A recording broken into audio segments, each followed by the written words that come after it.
I wouldn't say for 100% certainty that it will leak this season. You might get lucky, but that's a roll of the dice that you probably shouldn't be willing to take. Because the roof is 22 years old. It's served its time. It's done its thing for you. Which is kind of the most important detail, if you will, about that roof. It's old now. If you replace the roof, the next roof will have a 20-year lifespan because of the 20-year warranty that will come with it. I do apologize that there's a lot of information that we're taking in here, and I can't remember what you called them, but... Sorry, can you just stand so everyone can hear you for the question? Della? Step back. Yep, move away from the speaker. There we go. Holy moly. Okay, I'll stand outside. Lots of information here, and I'm sure people are as overwhelmed and concerned as I am. On the, a little bit more here? That's good? Okay. On the gravel part of the flat roof, the little house-shaped vents, you said that there were a number of them there. Is there a way to reduce the number of those when the roof is repaired, or do we always have to have that same number of those vents? Those projections. Projections that go through there. Yes, you do, unfortunately. They are bathroom vents, plumbing stacks, bathroom vents, exhaust vents, dryer vents, that kind of thing. Okay. And they have to go through the roof. Okay, so there's no way that we can consolidate some of those and make a lesser number? Tear the whole building apart and run your ducting elsewhere. Which is not Just turn it off. So, in fact, when we re-roof, we would look at the condition of the plywood roof deck, not the roof itself, but the deck below. And if we see signs of condensation in the roof deck, then we would add even more vents to ventilate the airspace under the roof deck to prevent condensation and moisture damage. So they would have even more projections to deal with. That's pretty standard for a flat roof. You just have a number of projections that go through it. So we'll get to that later when we look at the contractors that we're inviting to give you their quotes. Different roof systems deal with that differently, and so some roof systems might not be as a better choice.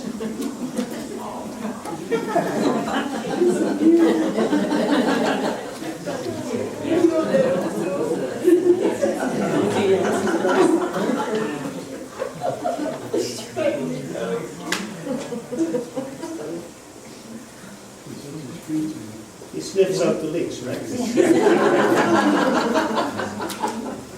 Or leaks.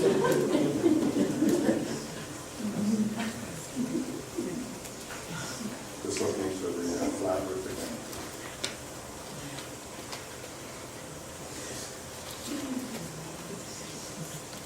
Here's some, right? Yeah, so all of these projections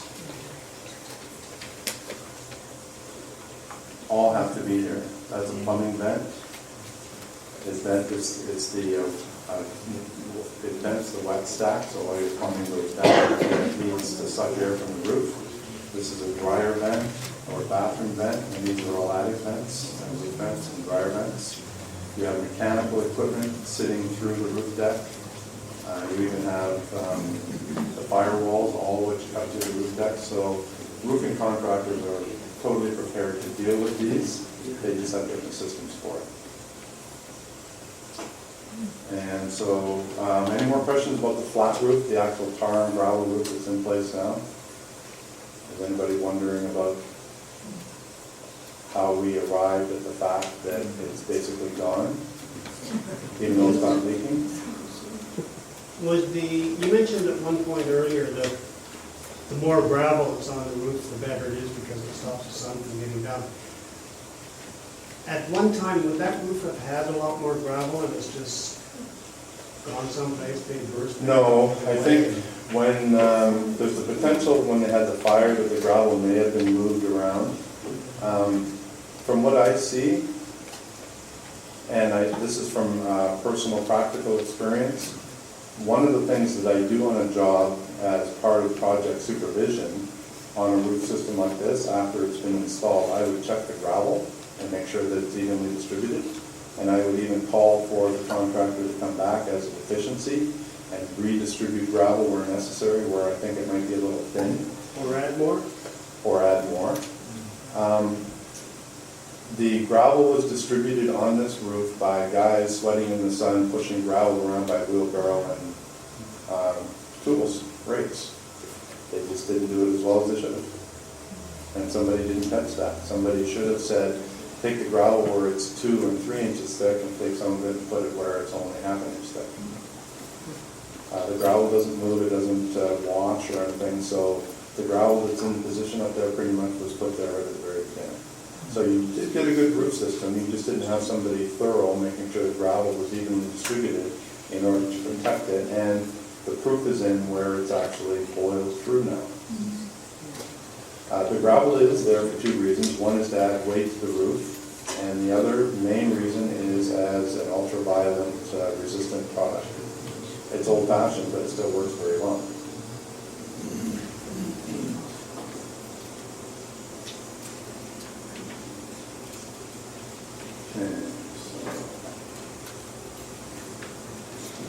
So now we can go to the townhouse roofs. And I'll just start here and run through the slides. And they'll go fairly quickly. If you want to see one, you can just stop it. I looked at each of the buildings, specifically went up on each roof and looked at each building. As we go through the slides, you'll see general shots of each building just to identify which building I was on and what the configuration of the buildings is. And then I photographed specific areas, specific roof sections. This one here, you can see the rot, and then I focus in on very bad portions of the roof. And I did that on each building. You can see shingles that are just totally decayed. There's a lot of leak debris on the buildings. We'll deal with that later. You have to screen your gutters at some point. There's a shingle coming right out of the roof, which is prevalent across the roof. A lot of caps that are gone. You'll also see a lot of shims in the roof. There's a totally decayed section of shingle. When you look at the shots, generally the roofs actually look like shingle roofs. You don't really see anything. The eye doesn't pick anything up. These are just details about the type of roof that you have, nails that have fallen out of your roof system, which is to be expected for an older roof. Rusted goosenecks. These are leaded V-vents, those are plumbing vents. There's leaf debris that piles up on the roof. Also contributes to the rot, by the way. And just shingles, I'll just pause this here. Shingles that are cracked and deteriorated. So there's in wood, a number of deteriorations that you can get. You can have dry rot, you can have cracks, and then you can have separations, cupping, curling, lifting, spooning, all those things. Most of those are expected in cedar, especially south-facing cedar. Cracks are the worst ones. That's an actual potential leak. It's the crack that will allow the water through the shingle at a point where there's insufficient coverage or not a shingle below it. Those are the potential leak points, and that's why when I looked at all of these roofs, I sampled on each building 2 sections of roof and just counted those cracks to determine what percentage of the shingles on the buildings have a potential failure. I didn't even bother to count shingles that are rotted. Obviously, a rotted shingle also has the potential to leak because it's just not covering your roof. I focus specifically on cracks, and I can stop these anywhere along the way here. There's a lot of shims under some of these, so I didn't count a shim under a decayed shingle because it's got metal under it. Here you have shims on shims. Here you have decayed shingle with a shim underneath it. I also looked while I was up there at your fascia. Here's a good example of decay over and around the shim. So you can put shims in and get some protection, and somebody's done that. I think your roofs have probably been shimmed a couple, 3 times. And we just did these this spring. But you get to the point where, and you can see that by looking at this, why didn't they put a shim here? How do you deal with this? Do you put another shim there? What about a shim under this one here? There's 2 cracks side by each on this shingle here. That needs a shim. This shingle here is going to crack and is already cracked twice. Shouldn't that be shimmed? This shingle here is rotten. There's a shim underneath the 2 shingles below it, but no shim under it. Where do you stop putting in shims? Just in this one section alone here, you could add, I've already detailed 5 shims that you could add. I suspect there's another 4 or 5 areas as well. Just in these 4 rows across 6 or 8 shingles. So the reason that I mention that is because that condition is prevalent on each roof on each building. When do you stop putting in shims? How do you decide that it's okay, the shims will keep us dry? And who's going to insure you for that or warranty that workmanship? Probably nobody. So then it becomes problematic, and you have to start to address the issue rather than just trying to, pardon the pun, slap a bandage on it.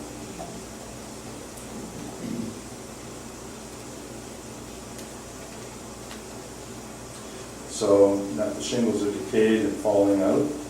This is just your dead valleys, which is EPDM. They're actually standing up quite well.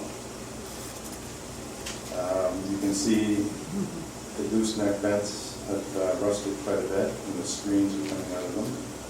This is more leaf debris and cracks in the field. This is all on one building, by the way. All these photos come from one building, and it's the first building that I looked at, which was building 6, units 59 to 62.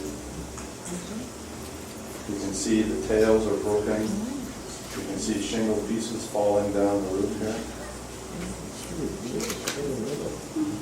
These are all still on one building.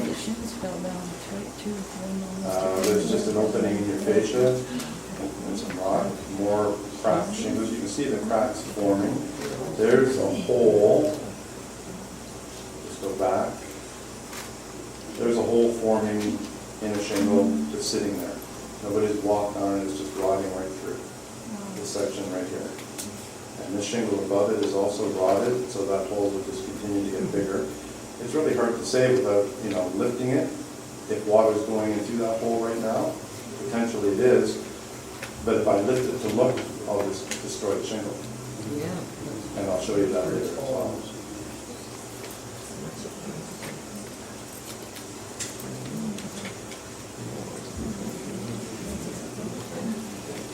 There's shingle pieces falling out, more shims and more decay and cracks. You can see how somebody's had to put shims in to replace whole pieces of shingle. And you'll see a lot more of that. And if you were to look at the 1,275 photos that I took across your whole complex, you would see this condition just repeating itself again and again. There's shingle that's dry rot and it's falling apart. There's a number of cracks in just one small area. Excuse me? Yes. Could we fast forward this? Yes. I'm just going. 5 minutes of building is 50 minutes, and it's, I believe everything, Yeah. I think we need a new roof, and if everybody else is happy fast forwarding it. Well, so let me just pause it right there then, so you can see that one shingle. And Here's about the size. yeah, so The last segment. It's going to be on a website anyway, right? It's gonna be what we see. We don't have a website. And excuse me, not everybody has a computer. Okay. Right? He will also email it to you. Sorry. yeah, so after the meeting, I'll email it to anybody, and Carrie will print it and give it to them. So to proceed then, we looked at all the buildings, and all of the buildings have the same amount or more cracks and decay in the shingles than we saw on the mansard roof, which I went over with you, or on building 6, which I just showed you. And the percentages go from 18% per building to as high as 34.8% per building. So more than a third of the shingles on building 12, which already has leaks, hasn't it? Building 12 is units 27 to 34 over in that corner. Apparently that one's already leaking. And in fact is in such poor condition at this time that I've recommended that you consider putting a tarp on it before the next rain. Just to make sure, because it's really bad. And I could show you photos if we wanted to